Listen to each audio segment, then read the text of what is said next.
Nous vous invitons à vous abonner si ce n'est pas encore fait, à activer la cloche pour être au courant de nos prochaines vidéos, à nous suivre sur nos réseaux Facebook et Instagram adventiste.mq. Bon visionnage et prenez soin de vous.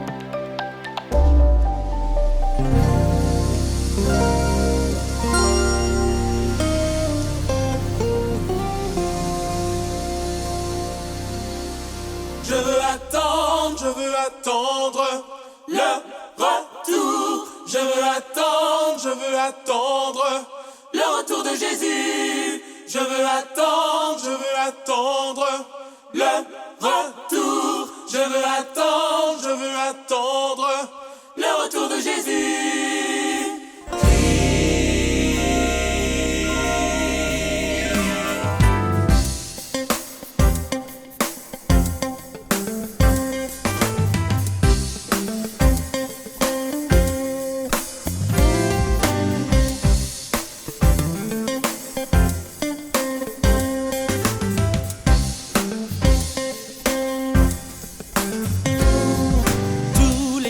Quand je me lève et que je regarde autour de moi, je ne vois que misère et désolation dans les foyers brisés.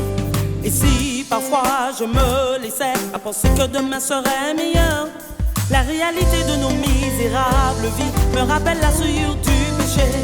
Pourtant je crois à un avenir meilleur, où chacun aurait sa place.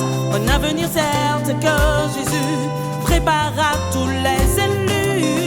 Béni, apportant joie et bonheur à tous, une espérance éternelle à celui qui croit et a foi en Jésus-Christ. Je veux attendre le retour de mon Jésus-Christ. Il est parti, il y avait longtemps de cela aujourd'hui. Oui, je veux croire que son retour est proche aujourd'hui. Il y a bientôt recevoir dans ta vie. Tous les jours quand je me lève et que je regarde autour de moi, je ne vois que misère et désolation dans les foyers brisés. Et si parfois je me laissais à penser que demain serait meilleur, la réalité de nos misérables vies me rappelle la souillure du péché. Pourtant je crois à un avenir meilleur, où chacun aurait sa place. Un avenir certes que Jésus prépare à tous les élus. Une destinée bénie, apportant joie et bonheur à tous. Une espérance éternelle à celui qui croit et a foi en Jésus-Christ. Je veux attendre le retour de mon Jésus. Jésus, il est parti. Il y avait longtemps de cela aujourd'hui. Oui, je veux croire son amour. Aujourd'hui, il vient bientôt. Tu le recevras dans ta vie. Je veux attendre le retour de mon Jésus. Il est parti, il y a bien longtemps de cela. Je veux croire en son amour. Je veux croire en son retour. Oh, dans ta vie. Je veux attendre le retour de mon Jésus. Oui, il est parti, il y a bien longtemps de cela. Oui, je veux croire, oui, je veux croire, oui, je veux croire en son retour. Oui, je veux croire, oui, je veux croire, oui, je veux croire qu'il revient bientôt.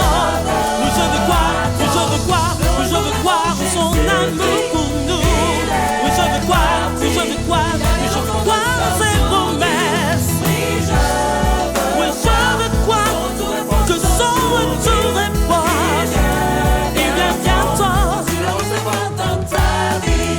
Je veux attendre. L'un des miracles les plus mémorables qu'ait accompli Jésus est celui au cours duquel il a nourri des milliers de personnes. Une église de Kansas City, au centre des États-Unis, a suivi son exemple en nourrissant des multitudes.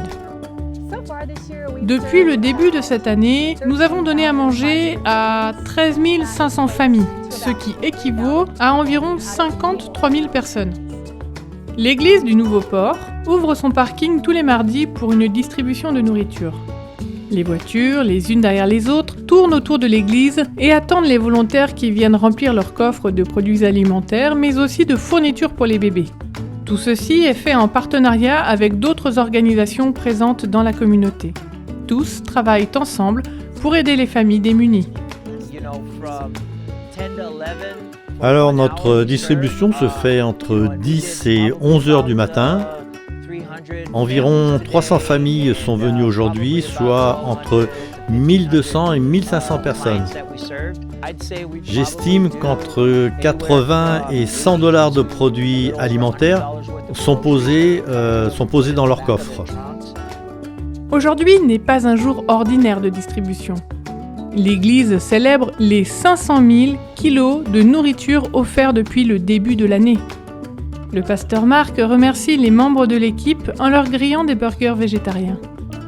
Nous sommes à la fin du mois de juin et nous avons servi 500 kilos de produits alimentaires. Ce qui veut dire qu'ici, en 2021, nous en aurons sans doute distribué 1 tonne. C'est pourquoi nous prenons un peu de temps pour fêter ça. Nous voulons remercier les volontaires en leur offrant ces burgers végétariens, car sans eux, nous n'aurions pas pu le faire. Il ne s'agit pas seulement de la quantité de nourriture offerte, mais davantage encore des vies qui peuvent être impactées. Une autre famille nous a demandé de prier pour elles, car dans quelques semaines, on les expulsera de leur maison. Ceci me rappelle que nous sommes au service de personnes qui sont à la limite du dénuement. Cet office s'est agrandi pour s'occuper de plusieurs familles chaque semaine, et ces volontaires disent que leur stratégie pour une croissance rapide est simple. Plus nous prions, plus Dieu nous envoie du monde. Aussi, je veux vous dire que si vous voulez démarrer une distribution alimentaire, je prierai pour chaque personne qui veut se lancer. Et si vous priez pour les personnes dans le besoin, Dieu vous enverra, car il connaît ceux qui ont besoin de prière. Ensuite, cela progressera. C'est en tout cas ce qui s'est passé pour nous. Depuis ses humbles commencements, cette église a nourri des centaines de milliers de personnes au cours de ces quelques dernières années. Je vous le demande, priez pour l'équipe de Kansas City, comme pour d'autres équipes dans le monde qui cherchent avec amour des solutions pour être au service de leur communauté.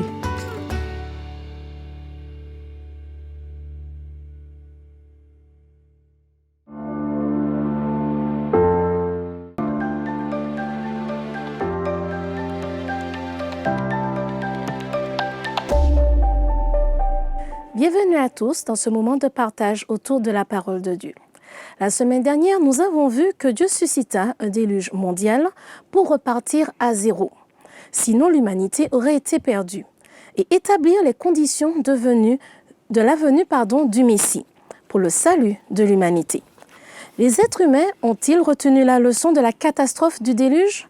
C'est ce que nous voyons aujourd'hui avec pasteur Jean-Luc Chandler et votre servante Catherine Montabor. Prions ensemble. Seigneur, nous te remercions pour ces moments, cette possibilité que tu nous donnes afin d'étudier ta parole, de comprendre le message que tu as pour nous aujourd'hui et nous permettre d'avancer. Que ton esprit nous éclaire et nous permette de voir et d'entendre ta voix au nom de Jésus, ton Fils, et pour ta gloire. Amen. Alors oui, Catherine, aujourd'hui, nous voyons ensemble une étude très intéressante et l'on s'aperçoit que juste après le déluge, la Genèse nous rapporte l'histoire de la malédiction de Cham. Comment expliquer qu'un homme de Dieu comme Moïse, car c'est ce qui va provoquer cette malédiction, comme Noé, se soit trouvé ivre? Alors, Noé est un homme de Dieu, certes, mais il faut aussi que l'on se rende compte qu'on se mette un peu à sa place. Noé est un homme qui a vécu avec des milliers, des centaines d'hommes autour de lui, et un jour Dieu lui dit « les choses vont changer, construis l'arche ». Il obéit, il fait tout, mais en réalité, il se retrouve très peu nombreux. Lui, son épouse, ses 3 fils et leurs épouses. Donc en fait, comparé à l'habitude qu'il avait, les habitudes de vie, des échanges avec les autres, tout ce qui a fait leur vie jusqu'à présent, tout a absolument entièrement changé. Et la planète n'avait pas tout à fait le même visage, puisque tout avait été abîmé, puis refait, repoussé, remis en place après le déluge. Donc, il faut comprendre que Noé s'est trouvé dans une situation de changement assez drastique, assez radical. brutal, voilà, Est-ce qu'il radical. expérimente ce que j'appellerais un post-traumatisme après le déluge? On pourrait appeler ça ainsi, parce que quand notre vie change entièrement, brutalement, radicalement, oui, c'est un traumatisme. C'est un véritable choc que l'on vit. On le vit d'une manière des fois un peu plus restreinte ou beaucoup plus large comme Noé, comme les pays qui rentrent aussi subitement en guerre du jour au lendemain, quand nous avons de très grosses catastrophes naturelles aussi, des séismes, des cyclones, plus rien ne ressemble à rien. Et c'est ce qui est arrivé à Noé. Donc Dieu a vraiment mis tout en place pour lui permettre de pouvoir boire, manger, vivre, mais en tant qu'être humain, il a subi un énorme choc, un traumatisme, et il faut pouvoir s'en remettre. Ses fils, mine de rien, étaient dans la même tranche d'âge avec leurs épouses. Donc il y avait au minimum 6 personnes de la même tranche d'âge. Noé s'est retrouvé seul avec cet âge-là, cette maturité de vie avec son épouse. Donc il était un peu perdu, esselé, ne comprenant pas. Donc oui, un moment de trouble, de faiblesse, de difficulté, malheureusement, qu'il a comblé dans la boisson. Donc même un homme de Dieu peut avoir un moment de faiblesse. Nous en avons tous. Jésus n'est pas revenu. Jésus n'est pas encore revenu. Nous aurons tous des moments de faiblesse, de difficulté, des moments où on sera perturbé, totalement désorienté. Et malheureusement, certaines fois, nous commettons des erreurs lors de ces moments. Donc, en effet, après le déluge, et quand Noé s'est malheureusement retrouvé enivré, ses fils ont su qu'il était devenu ivre. Et il y a eu un incident dans la famille qui a poussé Noé à malheureusement maudire son fils Cam. Beaucoup de personnes pensent que la malédiction de Cam a entraîné ce que l'on appelle entre guillemets la race noire. Est-ce que tu pourrais nous expliquer de manière plus précise et approfondir et nous dire vraiment, est-ce que les Noirs ont été maudits à cause de Cam? Alors c'est une bonne question parce que malheureusement, on s'en est servi à travers les siècles, notamment pour justifier en particulier l'esclavage. Oui. Maintenant, il faut noter une chose, c'est que c'est pas Cam qui est maudit. C'est ça qui est extraordinaire, c'est que Noé, il a plusieurs fils, il en a 3, d'accord? Donc il y a Cam, Sem et Japheth, oui. Mais la personne qui est maudite, c'est Canaan. Et Canaan, c'est qui? Canaan, c'est son petit-fils. C'est le fils de Cam. Maintenant, s'il a maudit Canaan, on peut situer sur une carte où la Canaan se trouvait. C'est pas exactement dans un pays réputé où il y a eu des Noirs. Ça, c'est la première chose. D'autre part, Canaan lui-même a eu 2 fils qui ont été les ancêtres de 2 peuples que l'on identifie comme étant les Phéniciens d'une part et les Hittites. Et donc, ce qui s'est passé, c'est que cette malédiction s'est reportée sur ces 2 peuples-là, puisque depuis déjà des siècles, ces 2 peuples ont disparu. Donc, les Hittites, on sait qu'ils se trouvaient dans la région de la Turquie actuelle. La Phénicie, c'est le Levant, c'est-à-dire la Palestine, en longeant vers le Liban, ce qu'on appelle le Levant. Et donc, la malédiction s'est accomplie, mais non pas envers les peuples noirs, mais par rapport à ces 2 peuples-là, qui, à ma connaissance, n'étaient pas noirs, peut-être un peu basanés, mais ils n'étaient pas noirs. Voilà. Donc on se rend compte que quand on parle en effet là de malédiction, cela concerne nullement la couleur de la peau. Non, ce n'est pas une question de couleur de peau. D'ailleurs, on va en parler un peu aujourd'hui, mais il y a eu un certain brassage et ce n'est pas aussi systématique que de penser que tous les descendants de Cam étaient tous des Noirs. D'accord. Donc, quand on lit le livre de Genèse au chapitre 10, cela nous fournit la liste des descendants de Noé. À quoi sert cette généalogie dans la Bible? Alors, dans la Bible, il y a plusieurs fois des généalogies et ces généalogies sont très importantes parce qu'elles nous permettent tout simplement de tracer nos origines, d'avoir le fil conducteur qui nous amène depuis Adam jusqu'à Noé et à partir de Noé jusqu'à Abraham et d'Abraham, ça continue jusqu'à Jésus. et de nous permettre de comprendre que l'humanité, eh bien, c'est en fait, quelles que soient les ethnies, les peuples, les nations, mais en fait, est une seule grande famille. Alors, on peut constater une chose, c'est que on retrouve, grâce à l'archéologie, les emplacements des descendants donc, de Cham, qui, en majorité, se sont trouvés sur le territoire donc, de l'Arabie actuelle et également de l'Afrique du Nord. En gros, c'est cela. Ceux de Sem se trouvaient sur une partie de l'Arabie et du Moyen-Orient. Et pour ceux de Japhet, ils étaient plus au nord, ce que l'on appelle généralement l'Europe. Donc on voit déjà, au travers de cela, plusieurs familles géographiquement plus ou moins localisées en fonction déjà de 3 continents qui se rejoignent, c'est-à-dire l'Afrique, l'Asie et l'Europe. Et donc on a des informations très importantes qui nous permettent de pouvoir comprendre l'histoire des peuples. Et ce qui est intéressant, c'est que le seul document qui existe au monde qui nous apporte ce genre d'informations, de précision en ce qui concerne l'origine des peuples, c'est dans la Genèse. Il n'y en a aucun autre. Donc en fait, si on prend le livre de la Genèse, on arriverait à retracer les grandes lignes de l'histoire de l'humanité et arriver à se rendre compte de l'évolution du parcours de l'être humain donc depuis le déluge, parcours, je veux dire, en termes de déplacement au niveau des continents de l'être humain, donc des relations qu'il y a entre les différents peuples. Oui, absolument. S'il n'y avait pas la Bible, eh bien, nous ne serions pas en mesure de pouvoir retracer l'origine des peuples en général. Et donc, c'est une information très importante qui nous permet à la fois de déterminer notre identité et de comprendre que, eh bien, qu'il n'y a rien que Dieu fasse qui puisse être par hasard. Ouais, et donc, ces informations très précieuses ont été consignées dans la Bible. Alors, j'ai envie de te poser une question, Catherine, justement, par rapport à la généalogie. Qu'est-ce que cela apporte par rapport au comportement de l'être humain?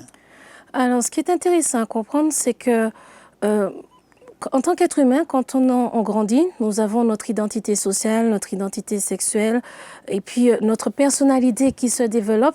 Mais tous ces éléments tiennent compte et sont, j'ai envie de dire, le résultat des interactions que nous avons, de notre histoire de famille, de notre histoire de vie.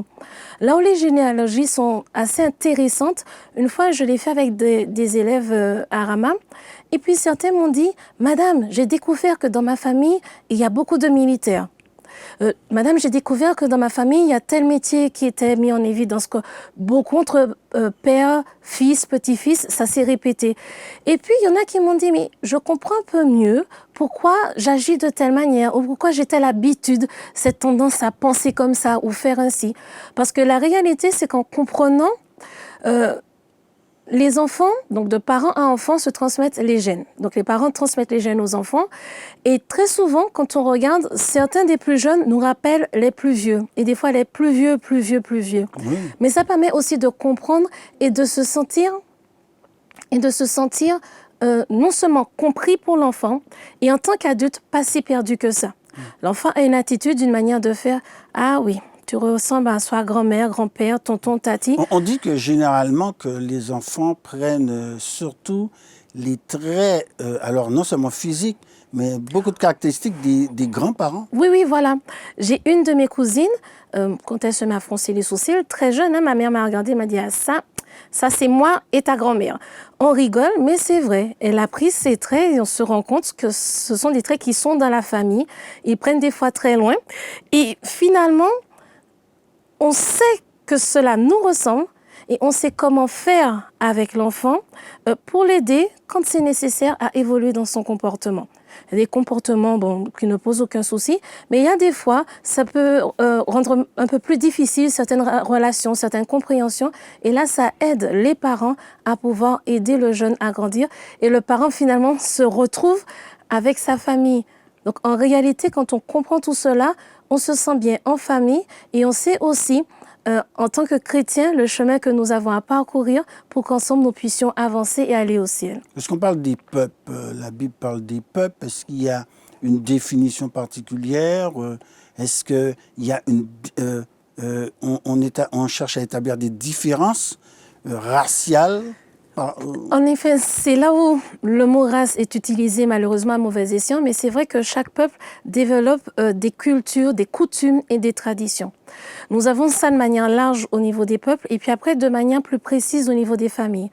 Parce que finalement, chaque famille a ses petites habitudes qui deviennent des petites traditions. Mais de manière plus large au niveau des peuples, oui, il y a toujours de très grandes différences dans les manières...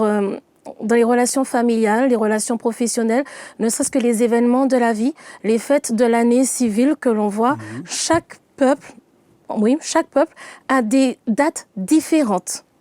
Donc des choses qui racontent son histoire. Le 1er mai a une histoire en France, mais le 22 mai a une histoire en Martinique. Donc en France, le 22 mai, cela ne signifie rien. Mais pour nous en Martinique, oui, cela signifie énormément de choses. Donc tout cela, en effet, c'est ce qui nous permet de comprendre qu'on sort d'un certain endroit, que c'est aussi pour ça que nous avons certaines manières de voir, d'aborder aussi les choses, d'aborder des situations. Nous avons une approche sur certains points de vue due à toute cette histoire et nos us, nos coutumes, nos traditions.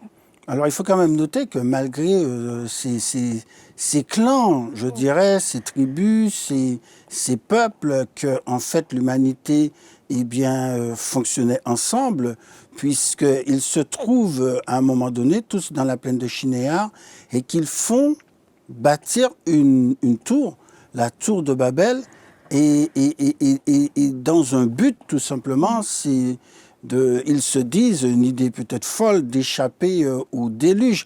Qu'est-ce qui leur passe par la tête? Pourquoi tentent-ils de faire un projet qui, aujourd'hui, pour nous, n'a aucun sens? Parce que si un déluge à nouveau devait arriver, la tour serait vite renversée. C'est la peur, la crainte. Ils savent dans l'histoire qu'il y a déjà eu cette grande destruction. Maintenant, nous n'avons pas dans les écrits bibliques la manière dont chacune des personnes présentes dans l'arche a vécu cette histoire, a vécu ce traumatisme, a vécu d'être dans un bateau enfermé avec la pluie pendant 40 jours, ensuite attendre que ça sèche et ainsi de suite. Donc chacun l'a vécu d'une manière, l'a transmis à ses descendants et au fur et à mesure des transmissions, les descendants se rendent compte, ah oui, mais quand même, ça a été quelque chose d'assez fort, tellement fort, de tellement même traumatisant et traumatique pour tout le monde. Allons essayer d'éviter ça. Mais pourtant, Dieu avait mis son arc dans la nuit, l'arc-en-ciel, pour rappeler que cela n'arriverait plus. Tout à fait. Dieu a fait une promesse. Maintenant, comment les personnes qui ont vu cette promesse ont transmis? Est-ce que déjà eux, ils l'ont accepté comme une certitude venant de Dieu? Peut-être que oui, ils l'ont transmis, mais chacun est libre de recevoir ce qu'on lui transmet. Donc, chacun a reçu différemment. Certaines personnes sont restées accrochées à cette conviction-là, fermes dans leur foi, alors que d'autres se sont dit, bon, vous parlez, mais moi, j'ai pas trop l'impression, je préfère me raccrocher à quelque chose de visible, de tangible. Une tour, ça va m'aider. Le reste, oui, l'arc dans le ciel, c'est bien joli, ça fait de jolies couleurs, mais pour moi, ça n'a pas cette valeur-là d'avoir l'assurance que Dieu va continuer à me protéger. On a l'impression que toute l'humanité se rebelle contre Dieu lorsque la tour est construite. Est-ce que c'est le cas? Alors, bon, je n'ai pas de détails, je veux dire, dans le sens où j'étais pas présente pour dire l'ensemble de l'humanité, mais oui, une très très forte majorité, nous en sommes certains.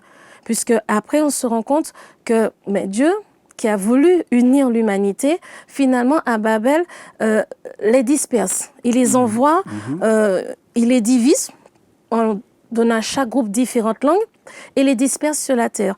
Et c'est là où on se demande, mais finalement, dans quel but? Dans quel but Dieu, qui veut unir l'humanité, a-t-il dispersé l'humanité sur la planète? Alors c'est effectivement une très bonne question parce que cela signifie que parfois, dans certaines circonstances, Dieu est obligé de mener une action qui semble contraire apparemment à ses objectifs. Par exemple, lorsqu'il détruit l'humanité par le déluge, on ne voit pas ça comme étant positif, mais c'est le seul moyen qu'il a trouvé pour pouvoir arrêter le flot du mal. Et dans le cas de Babel, eh bien, le seul moyen d'arrêter l'humanité qui, évidemment, la tour de Babel ne va pas aboutir, ne va pas amener à rien de quoi que ce soit si jamais il devait y avoir un déluge, on l'a bien compris.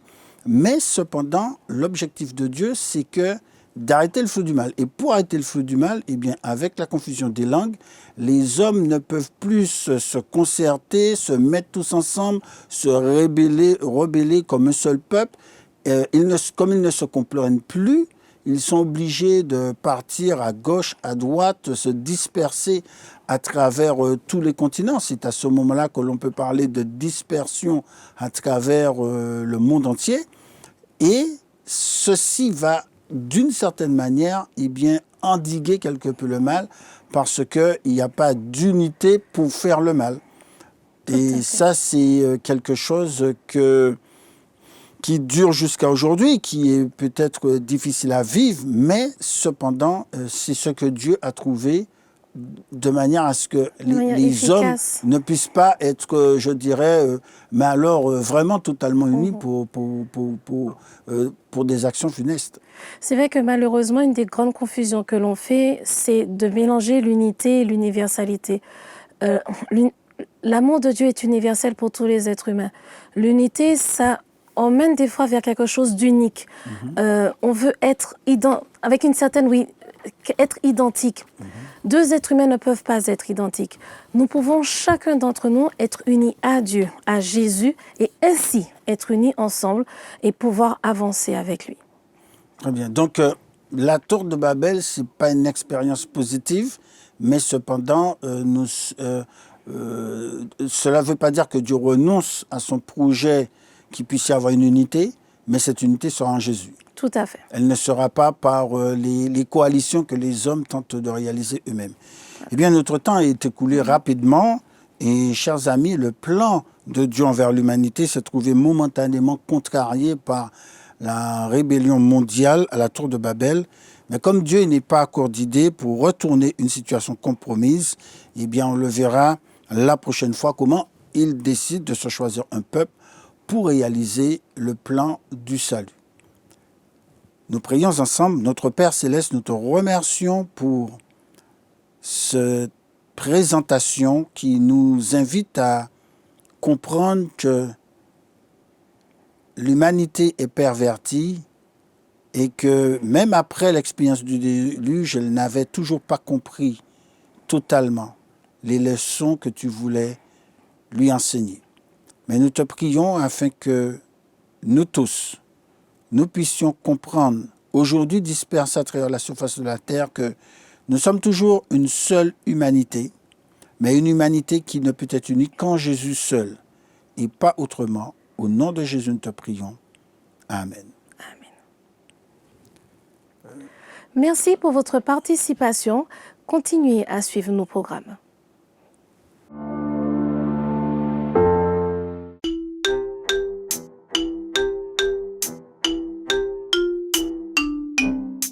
Cette vidéo est réservée à la section berceau. Son caractère répétitif a une visée pédagogique pour leur éveil spirituel. Merci de les accompagner. Bonjour amis de la Bible, c'est Tonton Jim et aujourd'hui j'ai une histoire très spéciale pour vous. Elle s'intitule « Un petit déjeuner au bord du lac ». Et notre verset à mémoriser est tiré d'Éphésiens chapitre 4, le verset 32. « Soyez bons les uns envers les autres ». Regarde, c'est Pierre, l'un des amis de Jésus.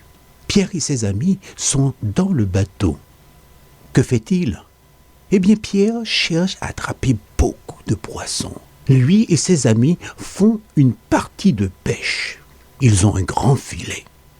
Est-ce que tu vois le soleil se lever ? Il va bientôt faire jour. Pierre et ses amis ont pêché toute la nuit. C'est l'heure de s'arrêter. Ils sont fatigués.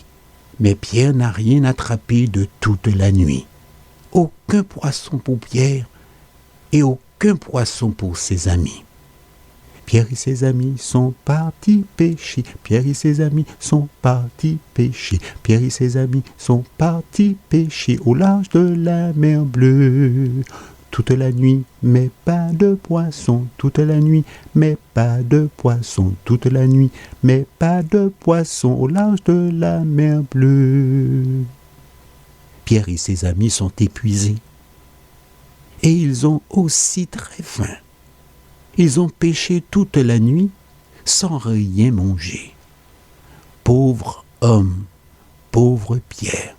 Mais écoute, quelqu'un appelle Pierre. Pierre, as-tu attrapé du poisson? Qui m'appelle? Dit Pierre. Nous ne savons pas, mais certainement c'est quelqu'un qui te connaît, dirent ses amis. Pierre a-t-il attrapé du poisson? Non, non, il n'a rien attrapé, aucun poisson. Alors Pierre dit, je n'ai rien attrapé, pas même un seul poisson. Écoute, l'homme parle à nouveau. Jetez le filet de l'autre côté du bateau. C'est trop tard pour pêcher maintenant, dirent les amis de Pierre. Il n'a pas vu le soleil se lever, il fait déjà jour. Alors l'homme s'écrie à nouveau, jetez le filet de l'autre côté du bateau. Finalement, Pierre et ses amis jettent le filet de l'autre côté du bateau et le filet descend et descend sous l'eau. Quelle ne fut pas leur surprise lorsqu'ils commencèrent à remonter le filet. Il y avait beaucoup de poissons. Jésus dit, jetez le filet à l'eau. Jésus dit, jetez le filet à l'eau. Jésus dit, jetez le filet à l'eau de l'autre côté du bateau. Le filet est plein de poissons. Le filet est plein de poissons. Le filet est plein de poissons loin de l'horizon. Le filet était rempli de poissons.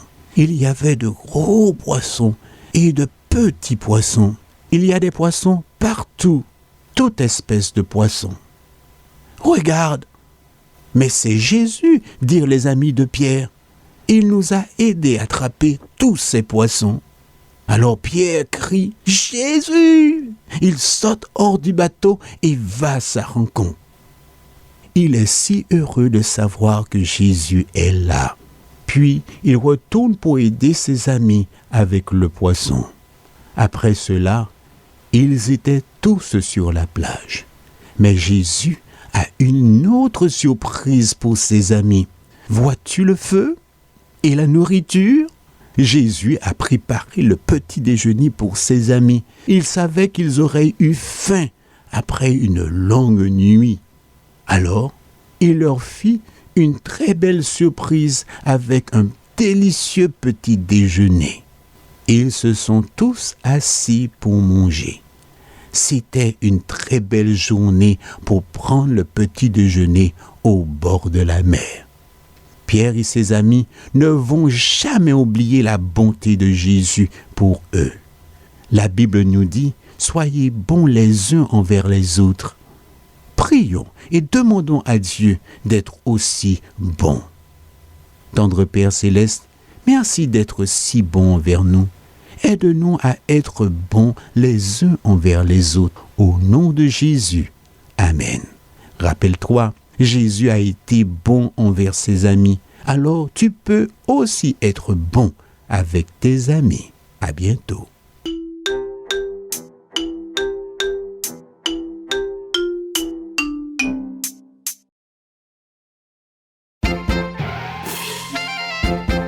Bonjour les enfants, c'est Lorena qui vous parle et aujourd'hui je vous amène une très très belle histoire qui s'appelle « N'importe quand, n'importe où ». Le verset à mémoriser dit comme ça « Vous viendrez me prier et je vous écouterai ». Jérémie 29, 12. Et notre message aujourd'hui nous dit que nous pouvons parler à Jésus n'importe quand ou n'importe où. Quel est l'endroit le plus tranquille que tu connaisses? Est-ce un endroit spécial que tu aimes à l'extérieur? Ou tu as peut-être un endroit bien tranquille que tu as choisi comme lieu spécial pour réfléchir? Il est très agréable d'avoir un endroit tranquille juste pour soi. Il fait noir, très noir. Les oiseaux nocturnes gazouillent et les grillons chantent. Presque tout le monde dort. C'est parce qu'il est très très tôt. Toi et moi pourrions dire que nous sommes au bon milieu de la nuit. Mais quelqu'un est debout et marche calmement à travers les rues du village. Il dépasse les maisons et sort dans la campagne. Il se dirige vers le côté de la montagne et là, il s'arrête et s'agenouille. C'est Jésus. Chaque matin, Jésus se lève très tôt, avant tout le monde. Il aime cette heure matinale parce que tout est si tranquille et parce que tout le monde dort. Cela lui donne une chance de passer du temps seul avec Dieu. Plus tard, dans le courant de la journée, les gens s'assembleront autour de Jésus pour écouter ce qu'il a à dire. Ils lui poseront des questions, ils lui amèneront des malades pour qu'il les guérisse. Les enfants viendront et demanderont des histoires. Les parents voudront qu'ils bénissent leurs enfants. Jésus aime la compagnie des gens.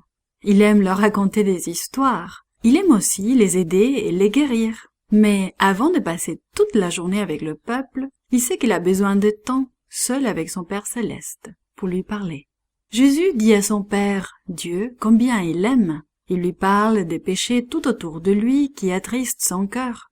Il lui parle des malades, des gens qui ont besoin d'aide, de ses amis spéciaux, les disciples. Jésus demande à Dieu de les garder forts pour qu'ils puissent aider les autres. Il lui demande de le rendre brave quand Satan lui cause des difficultés. Et Dieu répond toujours aux prières de Jésus.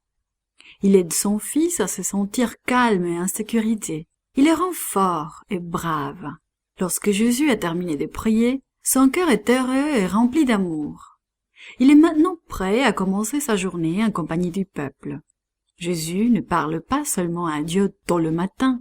Plus tard dans la journée, alors qu'il enseigne le peuple, le guérit et lui raconte des histoires, il prie Dieu silencieusement en pensant aux mots dans sa tête.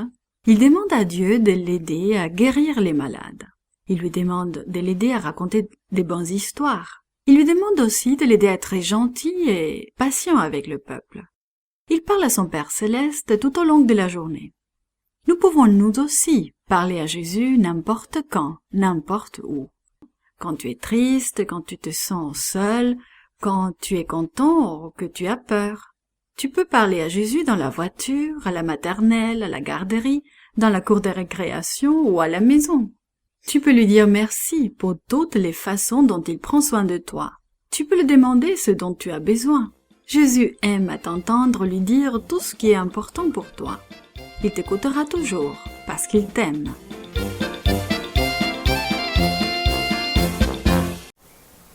Quel plaisir de te retrouver. La rentrée n'a pas été trop difficile, j'espère. Il te reste encore beaucoup de choses à apprendre et surtout à découvrir. Alors donne le meilleur de toi-même et sois un exemple pour tous tes camarades et surtout, prie pour eux tous les jours. Aujourd'hui, notre leçon parle de l'amour. L'amour d'en haut. Parfois, les gens aiment à condition que, ou si tu fais ce que je veux que tu fasses, alors je vais t'aimer. D'autres disent parce que, ou je t'aime parce que j'en retire un avantage. Mais Dieu n'aime pas à condition que ou parce que. Dieu aime tout simplement. La Bible, parole de Dieu, nous parle de l'amour de Dieu de la Genèse à l'Apocalypse. Cependant, il y a un magnifique chapitre, 1 Corinthiens 13, qui décrit et définit l'amour. Nous y lisons une description de l'amour de Dieu pour nous et le genre d'amour que nous pouvons avoir les uns pour les autres en Christ. Il nous est dit « Maintenant donc, ces trois choses demeurent, la foi, l'espérance, l'amour. Mais la plus grande de ces choses, c'est l'amour. » 1 Corinthiens 13, le verset 13. La meilleure définition de l'amour est Jésus lui-même, car il a donné sa vie pour chacun d'entre nous. Puisque nous devons imiter le caractère de Jésus, n'y a-t-il pas de meilleur endroit pour le faire que dans nos relations avec les autres membres de sa famille ? Nous sommes appelés à nous aimer les uns les autres comme Jésus nous aime, sans distinction de race, de couleur, de sexe, d'handicap, de nationalité ou de niveau social. Rappelle-toi de notre étude du 9 avril. Pour rappel, nous devons faire tomber toutes les barrières qui excluent les autres et nous devons aimer notre prochain car c'est ainsi que Dieu nous l'a enseigné. Nous devons apprendre à vivre en paix les uns avec les autres, quel que soit l'endroit où nous nous trouvons, à la maison, à l'église, à l'école. Ne l'oublie jamais. Nous sommes des princes et des princesses de l'Éternel. Nous devons avoir une bonne conduite et nous devons aider ceux qui nous entourent en faisant le bien. J'aimerais partager avec toi quelques exemples que Jésus nous a laissés. Jésus ne retranchait rien à la vérité, mais il la disait toujours avec amour. Ses rapports avec le peuple étaient empreints d'un tact parfait, d'une esquisse délicatesse. Aucune brusquerie, pas un mot sévère sans nécessité. Jamais il ne faisait inutilement de la peine à une âme sensible. Il ne censurait pas la faiblesse humaine. Quand il disait la vérité, c'était toujours avec amour. Il dénonçait l'hypocrisie, l'incrédulité, l'iniquité, mais c'était avec des larmes dans la voix. Sa vie était faite de renoncement et de sollicitude pour autrui. La simplicité, l'oubli de soi-même, l'amour confiant d'un petit enfant, telles sont les qualités que le ciel apprécie. Elles constituent à la vraie grandeur. Tu peux lire ces passages dans le livre Vers Jésus, pages 11 et 12, et Jésus-Christ, page 433. Quelle action dans ma vie révèle mon amour pour les autres? Combien de temps est-ce que je passe chaque jour à méditer sur l'amour de Jésus? Quelle est la profondeur de mon désir d'aimer comme Jésus? Voici les questions que tu devrais te poser. Jésus, notre modèle, a montré de l'amour dans toutes les situations qui se sont présentées à lui sur la terre. Il nous aide à connaître ce qu'est l'amour. La seule façon de savoir quoi faire dans de nombreuses situations consiste à suivre son exemple, tel qu'il nous est présenté dans la Bible en nous laissant guider par le Saint-Esprit. Qu'allons-nous donc retenir en une phrase? Les membres de la famille de Dieu se témoignent de l'amour les uns aux autres. Prions. Merci Jésus pour tout l'amour que tu as pour chacun d'entre nous. Aide-nous à être aimants et bons envers ceux qui nous entourent. Donne-nous le courage dont nous avons besoin pour aimer les autres malgré les obstacles. Au nom de Jésus, Amen. Alors, es-tu prêt à relever ce défi? Apprends à aimer tout un chacun, quels que soient les obstacles. Le moment de nous séparer étant arrivé, je te souhaite une bonne étude et rendez-vous samedi prochain à la même heure, Dieu voulant. Bye bye.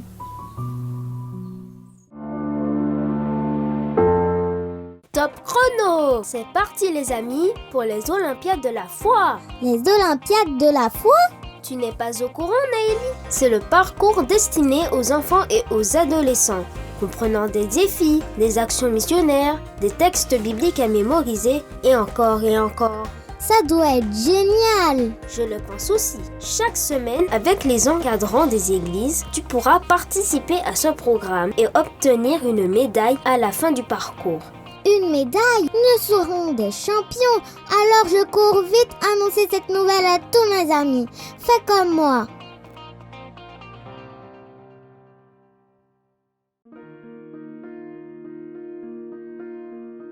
Vous avez besoin d'aide. Vous souhaitez vous entretenir avec un pasteur, un psychologue, un conseiller en relation d'aide. La cellule d'écoute de la Fédération des Églises adventistes du 7e jour de la Martinique est à votre disposition, 7 jours sur 7, de 8h à minuit, au 0805 288 394. Cet appel est gratuit.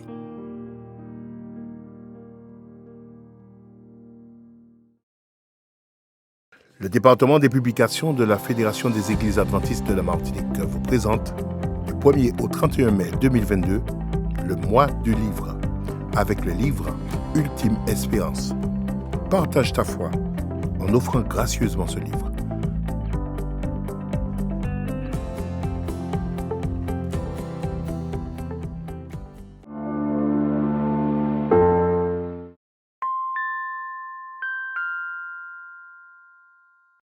Comment pouvez-vous aider vos enfants à développer une gestion judicieuse de leurs ressources et à inviter Dieu dans leur vie financière? Voyons ce qu'Ellen G. White suggère. Les parents et les enseignants devraient faire de l'étude des chiffres un exercice pratique très tôt dans la vie des enfants. Les enfants devraient apprendre par la pratique à utiliser l'argent correctement.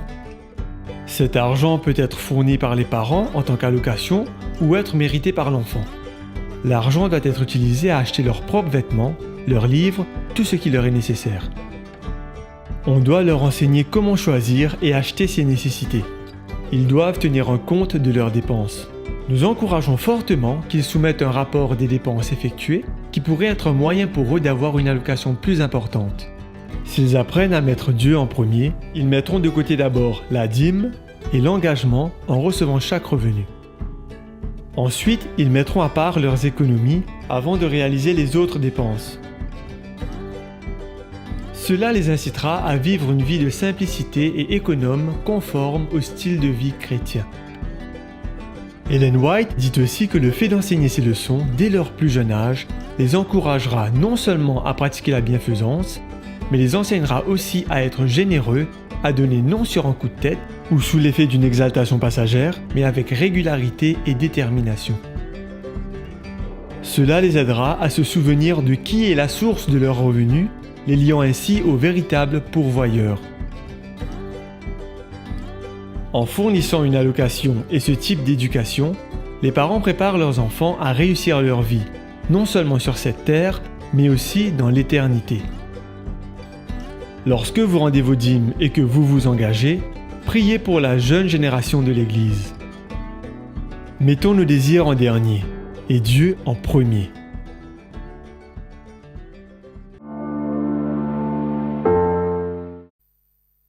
Le psaume 84, verset 2 nous dit « Mon âme soupire et languit après les parvis de l'Éternel. Mon cœur et ma chair poussent des cris vers le Dieu vivant. » Amen. Amen. Nous sommes à la recherche de notre Dieu, celui qui nous délivre de tout mal et de tout danger. Alors implorons sa présence dans nos vies en entonnant le numéro 204 de notre hymne et louange. Seigneur, attire mon cœur à toi.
Un temps pour apprendre et travailler, un temps pour prier et adorer. Honore l'Éternel avec tes biens et avec les premiers de tous tes produits. Proverbe 3, verset 9. Dieu aime celui qui donne avec joie. 2 Corinthiens 9, verset 7. On dit emprunter. Je te dis que c'est prêter. Emprunter. Prêter. Emprunter. C'est prêter. Maman. Mamie, est-ce qu'on dit prêter ou emprunter? Alors, asseyez-vous déjà. Alors, les deux termes existent, mais ils n'ont pas tout à fait le même sens. Ils n'ont pas du tout le même sens. Alors, prêter, c'est mettre quelque chose que l'on a à la disposition de quelqu'un. Et emprunter, c'est obtenir de quelqu'un quelque chose que cette personne possède. Mais dans les deux cas, il faudra rendre la chose. Vous avez compris? Oui, je crois que j'ai compris. Je vais te donner un exemple, mamie. Si j'ai un stylo et que tu n'en as pas, je te le prête. Et toi, tu vas l'emprunter. Bravo, Mathéo. C'est exactement ça. Mais pourquoi vous intéressez-vous à ces deux verbes? Mon amie Lisa veut offrir un cadeau à sa mère pour son anniversaire, mais elle n'a pas assez d'argent. Elle m'a demandé de lui passer 10 € qu'elle me remettra la semaine prochaine avec son argent de poche. Alors, ok, mais j'aimerais bien que tu remplaces le verbe passer par le terme approprié. Prêter puisque c'est moi qui donne. Bravo, vous avez bien compris tous les deux la différence entre prêter et emprunter. Et alors, dis-moi, que vas-tu faire concernant ton ami? J'ai demandé à maman si je pouvais le faire. Et elle m'a dit que si je voulais, je pouvais. Donc, je vais aider Lisa. Ok. Et moi, je pense que tu devrais lui demander des intérêts. Comme ça, au moins 10%. Donc, comme ça, tu récupéreras 11 €. Mathéo, tu serais pas un peu dur en affaires là? Je trouve que ton taux d'intérêt est très élevé quand même. Hein? Si Lisa veut vraiment offrir ce cadeau à sa mère, ben, elle va accepter. Je pense que si je demandais des intérêts à Lisa, ce ne sera pas cool. Elle a juste besoin d'un petit coup de main et je suis son amie. Mathéo, est-ce que tu sais que la Bible déconseille ce que tu dis à ta sœur? Deutéronome 23, verset 20 dit, lorsque tu prêteras de l'argent, des vivres ou toute autre chose à ton compatriote, vous ne lui demanderez pas d'intérêt. C'est la Bible qui dit ça, c'est pas moi. Ah bon? Je ne savais pas que la Bible en parlait. Est-ce que ça veut dire que nous devons toujours prêter de l'argent aux gens qui nous le demandent? Je crois que oui. L'autre jour au culte, papa a lu un verset qui disait qu'on doit toujours faire le bien. Attention les enfants, c'est vrai que nous devons aider notre prochain dès que nous le pouvons. Mais Dieu nous demande d'être prudents dans ce que nous faisons. Donc nous devons faire très attention quand même. Nous avons la possibilité, parce que Dieu nous a créés avec des facultés, donc nous avons la possibilité d'analyser la situation et de prendre une décision en connaissance de cause, en fonction de la situation. Et il y a un verset de la Bible aussi, Proverbe 13 et le verset 16. Et ce verset nous dit, tout homme prudent agit avec connaissance. En d'autres termes, une personne prudente va réfléchir et s'informer avant d'agir, les enfants. Alors, dans le cas de Lisa, Estelle connaît bien Lisa. Elle sait qu'elle peut lui faire confiance. Et en plus, Lisa demande cet argent pour la bonne cause, pour une très bonne raison. Et que penses-tu de l'emprunt, mamie? Est-ce que tu penses que c'est une bonne chose? Si nous avons besoin d'aide, de l'argent, d'un outil ou toute autre chose, il ne faut pas hésiter à demander de l'aide. Mais là aussi, il faut toujours être prudent, les enfants. Il faut s'adresser à une personne en qui nous avons confiance et une personne qui ne va pas nous causer de problèmes par la suite. Et je sais tout, il sait qui est honnête. Donc, on peut lui demander de nous aider. Bien sûr, Mathéo. Et ce que tu viens de dire là, ça s'appelle gérer avec Dieu. Et c'est valable que l'on soit la personne qui prête ou la personne qui emprunte. Oh mamie, j'ai fait oublier. Papa te demande si tu peux lui donner quelques cédras. Son ami qui est laborantin veut essayer quelque chose à partir de cédras. Alors j'espère qu'il obtiendra de bons résultats de ce qu'il veut essayer. Parce que le cédra transformé en shampoing donne du tonus, les enfants, du tonus aux cheveux. Et le cédra aussi élimine la pollution et le calcaire. Mais le cédra est aussi un fruit. Déjà, c'est un fruit bien juteux et on l'utilise pour traiter les rhumatismes articulaires. Et on sait aussi que l'huile essentielle de cédra est très utilisée en parfumerie. Donc on peut dire que le cédra prête son zeste aux parfumeurs. Ou que les parfumeurs empruntent les zestes du cédra. Alors, sauf que, oui, c'est ça, c'est ce que vous dites. Sauf que les parfumeurs ne rendent pas au cédra ce qui a été prêté ou emprunté. Vous avez compris la différence, les enfants? Oui, mamie. Alors, en tout cas, je crois que l'on peut remercier Dieu pour toutes les vertus du cédra et qu'on peut aussi prendre l'habitude de gérer avec Dieu, que ce soit pour les prêts ou pour les emprunts. Et maintenant, nous allons prier. Seigneur, nous te remercions pour toutes les vertus du cédra. Nous te remercions aussi parce que tu nous as appris à faire la différence entre prêter et emprunter. Et nous voulons te demander de nous aider à toujours bien gérer avec toi, que ce soit pour prêter ou emprunter. Amen. Amen.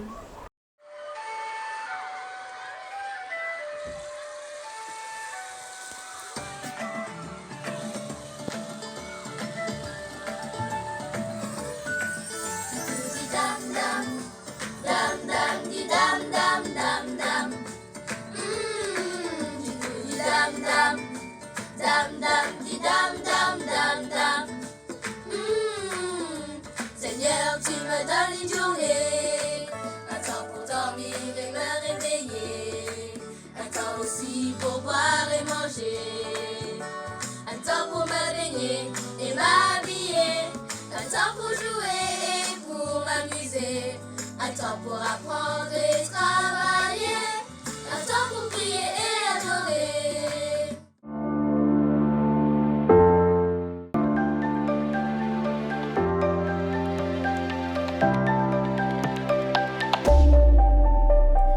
Chers auditeurs, nous sommes très contents de vous retrouver autour de la parole du Seigneur. Nous espérons que vous faites preuve d'optimisme, que vous gardez espérance, espoir, malgré la difficulté de certaines situations. Si je vous dis vigilance, qu'est-ce que ce mot vous évoque-t-il? Nous l'entendons souvent, n'est-ce pas? Certaines campagnes de sensibilisation routière nous incitent à faire preuve de prudence sur les routes, d'éviter de conduire sous l'effet de l'alcool, de respecter les distances de sécurité sur la route. Nous sommes tenus de respecter le code de la route. Nous évitons par exemple, comme nous le disons communément, de brûler le feu rouge. Nous respectons les limitations de vitesse. Nous vérifions que le contrôle technique de la voiture est OK. Car la prudence, la vigilance sont de mise. Le mot « vigilance » s'entend souvent lors des périodes de mauvais temps. La météorologie nous rappelle ces 4 niveaux de vigilance. La couleur verte qui indique qu'il n'y a pas de vigilance particulière. La couleur jaune signifie qu'il faut être attentif. La couleur orange nous indique qu'il faut être très vigilant. La couleur rouge représente le niveau de vigilance absolue. Il faut être très attentif lors de nos déplacements. Mais au fait, la vigilance, comment pourrions-nous la définir de manière plus concrète? Selon le Larousse, vigilance, en latin vigilantia, signifie habitude de veiller, c'est la surveillance soutenue et attentive. L'on dit par exemple « redoubler de vigilance ». Partant de ce principe, nous comprenons que la vigilance, c'est le contraire de la distraction, de la négligence. La vigilance est telle que dans certaines situations, dans certains contextes, elle peut être une affaire de vie ou de mort. Essayons d'imaginer un technicien dans un laboratoire P4, c'est-à-dire ces laboratoires dans lesquels l'on manipule les bactéries, les virus les plus dangereux de la planète. Imaginons un seul instant que l'un de ces techniciens s'amuse à manipuler ces fioles sans faire preuve de prudence, de vigilance. Supposons que l'une de ces fioles tombe par terre à cause d'une mauvaise manipulation. Eh bien, les conséquences pourraient être dévastatrices, non seulement pour le technicien, mais aussi pour la quasi-totalité de la Terre. Car le virus, selon sa nature, pourrait contaminer non seulement le technicien, mais éventuellement beaucoup plus de personnes. L'exemple du militaire, celui qui a pour mission de monter la garde pendant la nuit, est très significatif. Car s'il venait à baisser sa vigilance pour ensuite s'endormir, dans quelle situation pourrait se retrouver le campement militaire? La vie des autres soldats serait sérieusement menacée en cas d'attaque. Ce sont quelques exemples qui nous montrent l'importance de la vigilance, car il y va parfois de notre vie même. Dans les Saintes Écritures, c'est-à-dire la Bible, qui contient les merveilleuses paroles du Seigneur, nous trouvons cette parabole du Seigneur qui met l'accent sur la nécessité d'être vigilant. Notre péricope se trouve dans le livre de Luc, chapitre 12, versets 35 à 40. Luc, chapitre 12, versets 35 à 40. Nous lisons. « Mettez une ceinture à vos reins et que vos lampes soient allumées. Et vous, soyez semblables à des hommes qui attendent que leur maître revienne des noces, afin de lui ouvrir aussi aussitôt qu'il arrivera et frappera. Heureux ces serviteurs que le maître, à son arrivée, trouvera veillant.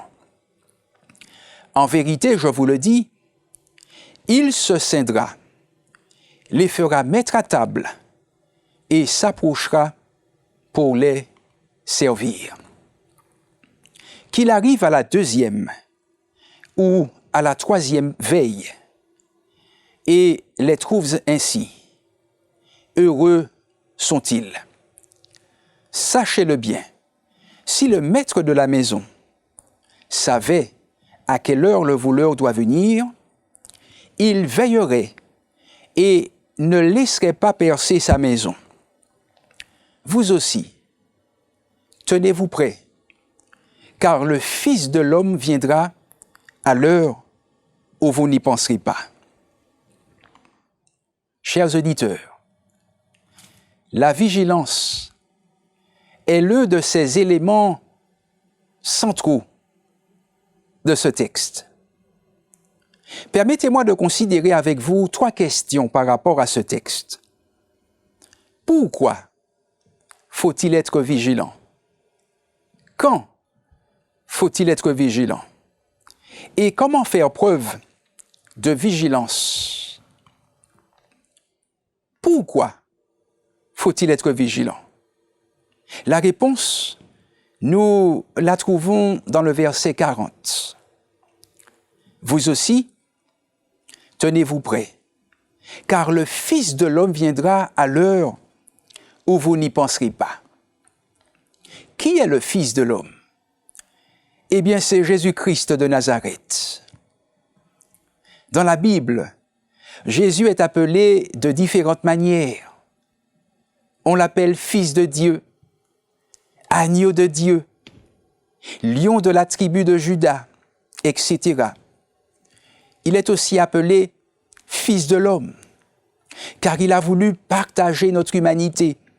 Et cette humanité, après qu'elle ait péché, il a voulu la rétablir, la restaurer, la reconquérir pour la garder en son sein pour l'éternité. Quel merveilleux amour! Le Fils de l'homme, Jésus-Christ, est venu une première fois. La Bible et les livres d'histoire l'attestent. Il s'en est allé au ciel. Mais avec certitude, la Bible nous annonce qu'il reviendra. Qu'il est bon de savoir que Jésus revient. Un événement, et un avènement qui est tout à fait normal, car Christ est le créateur de la terre et de l'univers.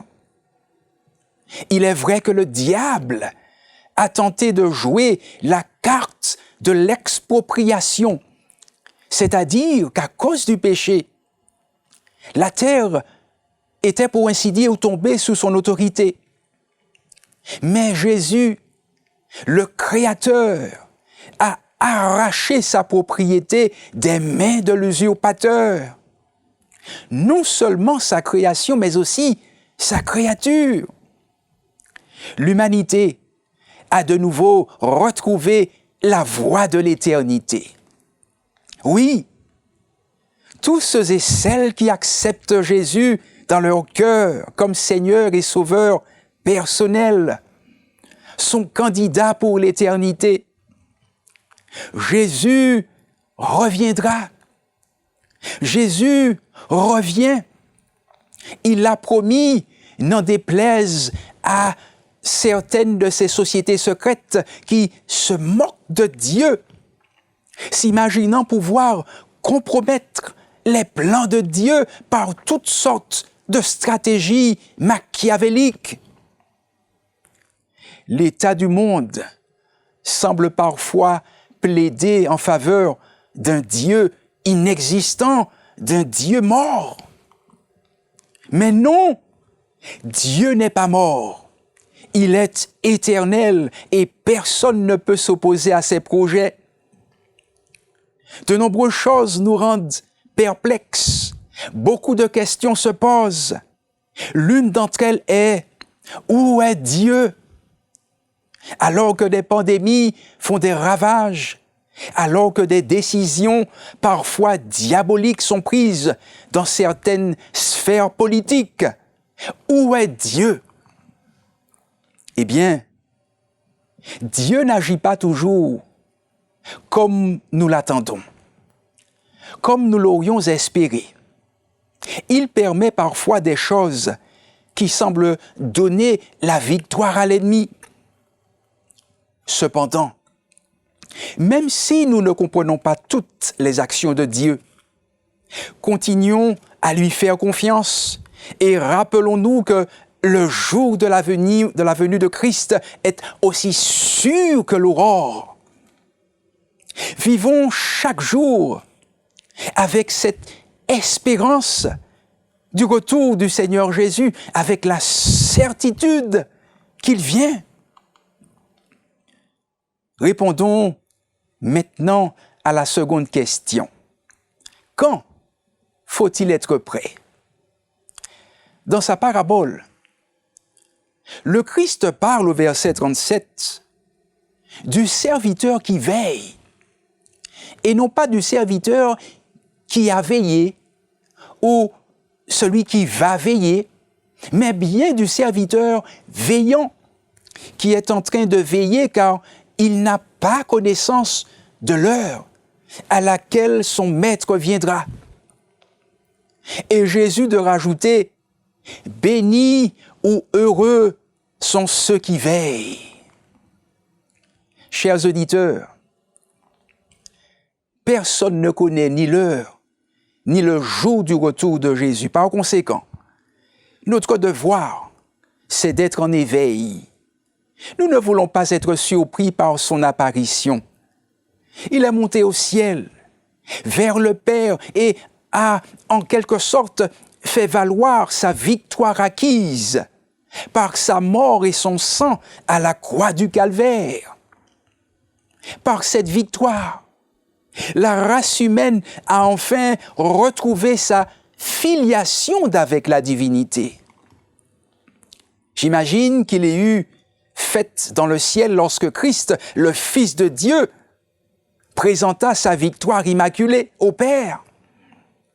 Je n'ose même pas imaginer la joie que le Père a immanquablement ressentie à la vue de son Fils conquérant. Le Père voyait le Fils, mais à travers le Fils, il voyait l'humanité sauvée par la victoire du Fils. C'était en quelque sorte un mariage qui était célébré par anticipation. Christ a acquis le droit de communier à nouveau avec ses créatures. Et ceci nous amène à la troisième question. Comment devrions-nous être prêts? Il est bon de savoir que Christ revient. Il est bon de savoir qu'il faut être prêt à l'accueillir. Mais comment? Comment? Dans la parabole, au verset 35, Jésus parle de ceindre nos reins, de mettre nos ceintures et d'avoir nos lampes allumées. Dans le livre des Éphésiens, chapitre 6, au verset 14, Éphésiens, chapitre 6, verset 14, l'apôtre Paul nous conseille d'avoir la vérité pour ceinture. Autrement dit, l'attente du Maître devrait se caractériser par une vie d'authenticité. Nos bouches et nos vies doivent prêcher la vérité, celle qui se trouve en Jésus. Oui, cette merveilleuse vérité que nous trouvons dans la parole du Seigneur. Comment pourrions-nous vivre constamment dans le mensonge d'une vie qui a l'apparence de la piété, mais qui renie ce qui en fait la force? Comme le dit l'apôtre Paul à Timothée, texte que vous trouverez dans le livre de 2 Timothée, chapitre 3, versets 1 à 5. 2 Timothée, chapitre 3, versets 1 à 5. Dans les derniers jours, il y aura des temps difficiles. Car les hommes seront égoïstes, amis de l'argent, vantards, orgueilleux, blasphémateurs, rebelles à leurs parents, ingrats et impies, insensibles, implacables, calomniateurs, violents, cruels, ennemis du bien, traîtres emportés, aveuglés par l'orgueil, amis du plaisir plutôt que de Dieu. Ils auront l'apparence de la piété, mais renieront ce qui en fait la force. Oh, ils auront l'apparence de la piété, mais renieront ce qui en fait la force. Éloigne-toi de ces gens-là. Celui qui attend le Maître mènera une vie qui lui fera honneur, qui fera honneur à son Maître, à Jésus. Une vie authentiquement chrétienne, si j'ose dire. Celui ou ceux qui attendent le Maître ont leur lampe aussi allumée. Cette lampe qui symbolise la parole de Dieu dans le psaume 119, verset 105, est indispensable, indispensable. Une lampe, à l'époque du Christ, pouvait-elle fonctionner sans huile? Naturellement non. La lampe est importante, mais l'huile, elle aussi, est nécessaire. Celui qui attend le Maître fait de l'étude de la parole de Dieu sa nourriture. Celui qui attend le Maître est habité par l'Esprit de Dieu. Et cela se verra dans sa manière de vivre. Cela se constatera dans l'équilibre de son caractère, dans sa sphère. Il va refléter Jésus-Christ. Dans une autre situation, Jésus ajoutera à la vigilance la nécessité de prier. Prier, comme disait un auteur, c'est la respiration de l'âme. C'est aussi cet exercice qui nous garde connectés à Dieu. La parabole parle aussi de la possibilité que le Maître puisse arriver à la 2e ou à la 3e veille, c'est-à-dire respectivement entre 9 heures du soir et minuit, et entre minuit et 3 heures du matin. Ce sont des heures tardives, pas vrai? Ces heures durant lesquelles nous sommes censés dormir. Par conséquent, veiller à ce moment-là peut sembler pénible. Et de manière plus symbolique, ces heures peuvent aussi représenter une période de difficulté, d'épreuve. Mais si nous savons prier pendant les heures les plus sombres, les heures les plus difficiles, nous expérimenterons de grandes victoires, celles que nous avons besoin de remporter. Comme le maître de la parabole, Jésus pourrait donner l'impression de trop tarder. Il semble donner l'impression de prendre du temps à revenir. Si nous avons cette impression, rappelons-nous que le temps de Dieu n'est pas toujours le nôtre. Reconnaissons sa sagesse dans toutes ses prises de décision et faisons-lui totalement confiance. Gardons la foi coûte que coûte, qu'il vente, qu'il grêle, qu'il soit tôt ou tard. Nous devrions veiller en toutes circonstances, car le Maître vient, Jésus revient. Et à l'heure où je vous parle, il frappe déjà à la porte de votre cœur, car il veut nous avoir avec lui, il nous veut auprès de lui pour l'éternité. Heureux sommes-nous si nous savons veiller, car Jésus revient. Chers auditeurs, dans très peu de temps, nous aurons le privilège, si nous sommes encore en vie, d'expérimenter quelque chose de magnifique. Et si c'est la volonté du Seigneur, si c'est son plan, que nous soyons encore en vie lorsqu'il reviendra, eh bien nous aurons cette joie indescriptible de le voir, si c'est sa volonté, de notre vivant. Et si jamais nous devions mourir avant, eh bien, faisons en sorte que l'existence que nous menons ici soit de nature à nous autoriser à passer l'éternité avec Jésus. Une vie qui soit connectée à Jésus. Une vie qui aura accepté Jésus comme son Seigneur et Sauveur personnel. Et si jamais la mort passait, et si la mort frappait à notre porte, nous l'affronterions avec l'espérance de la résurrection, avec l'espérance de la vie éternelle.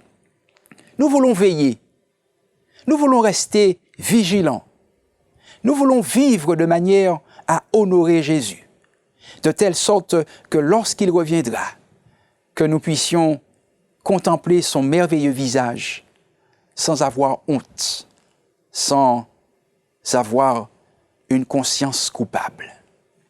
Que Dieu nous aide à rester vigilants. Que Dieu nous donne cette capacité à exercer la vigilance en toutes circonstances. Au nom de Jésus-Christ. Je voudrais prier avec vous. Notre Dieu, notre Père, à travers cette parabole si merveilleuse, tu soulignes l'importance, la nécessité d'être vigilant.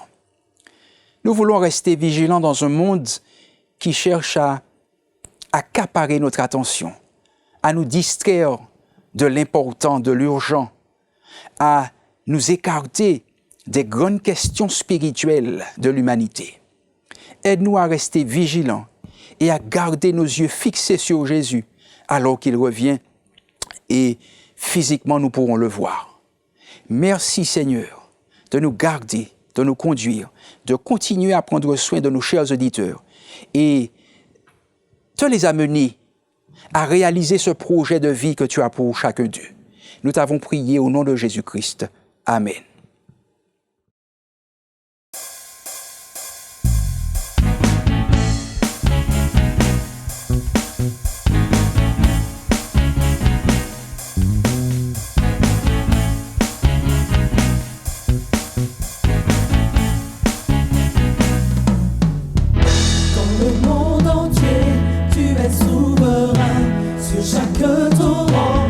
Soleil couchant, mais mon seul désir, Seigneur, mon seul choix, dans ma vie sois toujours le roi, dans le monde entier, tu es souverain, sur chaque torrent et soleil couchant, mais mon seul désir, Seigneur, mon seul choix, dans ma vie sois toujours le roi, oui, règne en moi, par ton pouvoir.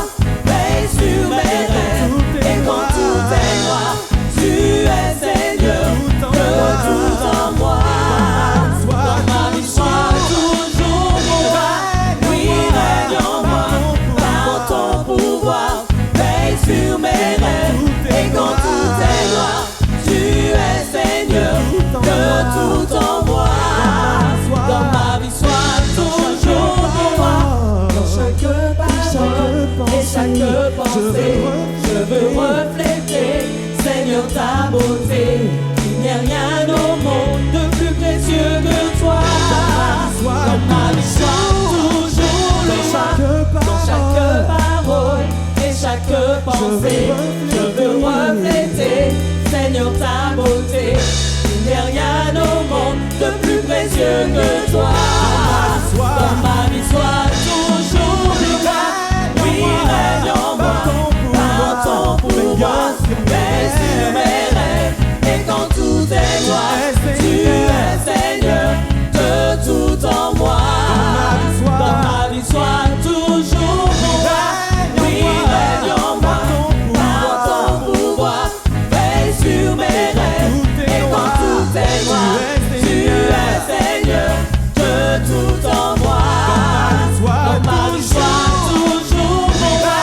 Oui, règne en moi, par ton pouvoir, veille sur mes rêves, et quand tout est noir, tu es Seigneur de tout en moi.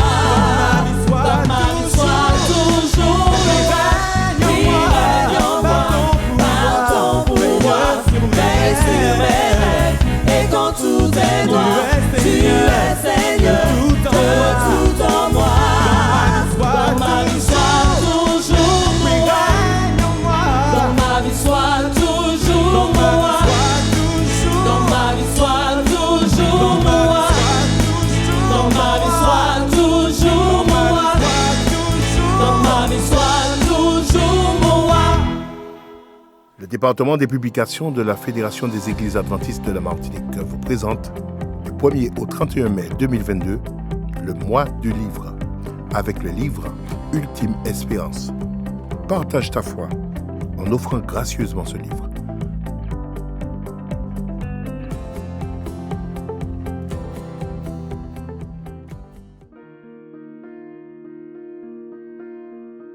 Vous avez besoin d'aide.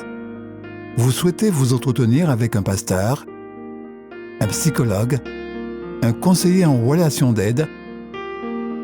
La cellule d'écoute de la Fédération des Églises adventistes du 7e jour de la Martinique est à votre disposition, 7 jours sur 7, de 8h à minuit, au 0805 288 394. Cet appel est gratuit.